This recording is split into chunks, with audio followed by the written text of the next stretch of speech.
हामी चाहिँ यहाँ कहाँ भन्दाखेरि ठ्याक्कै रोटे डाँडा भन्छ, ठुलो सर रोटे गाउँ।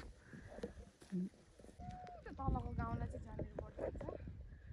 अनि आज चाहिँ म मेरो जन्मेको घर आइपुगेँ।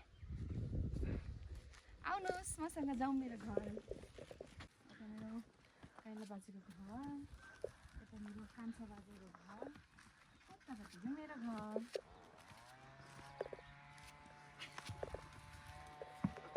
यो हो म जन्मेको घर। यो घरमा जन्मेको म कति टाइमपछि आयो। नमस्कार, स्वागत छ मेरो घरमा। पढाइको लागि, भविष्य बनाउनको लागि सहर झरियो, घर एक्लै भयो।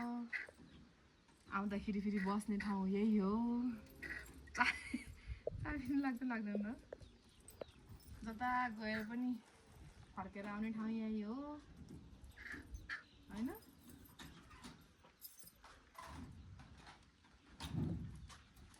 ल आउनुहोस् मेरो घरमा, स्वागत छ।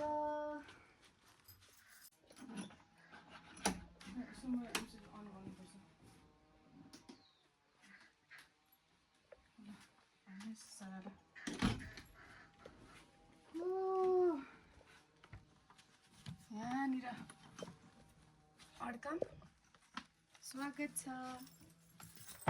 ल यस्तो छ है हाम्रो घर चाहिँ, उहिलेको घर। बाउ बाजे जिजु बाजेदेखिको घर। म चाहिँ कहाँनिर यता ठ्याक्कै यहाँनिर है कतानिर जन्मेको अरे कि। म जन्मिने बेला चाहिँ म एक्लै हुनुहुन्थ्यो अरे, अनि दाई हुनुहुन्थ्यो अरे। अनि थाहा जनाले थाहा छैन। यता माथि देखाउ, त्यहाँ माथि योलाई के भन्छ?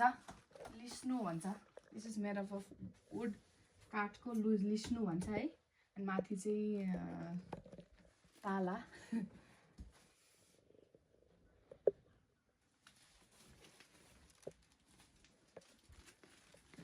हाम्रो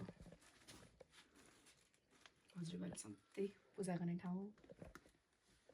रमाइलो लाग्दो रहेछ कि सधैँभरिलाई बाजे बजाइ। त्यसपछि सधैँ यहाँ थियो मेन पहिला चाहिँ। अनि बाजे बजाइहरू चाहिँ हामी काठमाडौँमा पढ्न गयो नि त सानैमा। अनि त्यसपछि हामी काठमाडौँबाट गाउँ फर्किने बेलामा अनि कुरेर बस्नुहुन्थ्यो कि। अनि सम्झना लाग्दो रहेछ आज कति पछि घर आउँदाखेरि।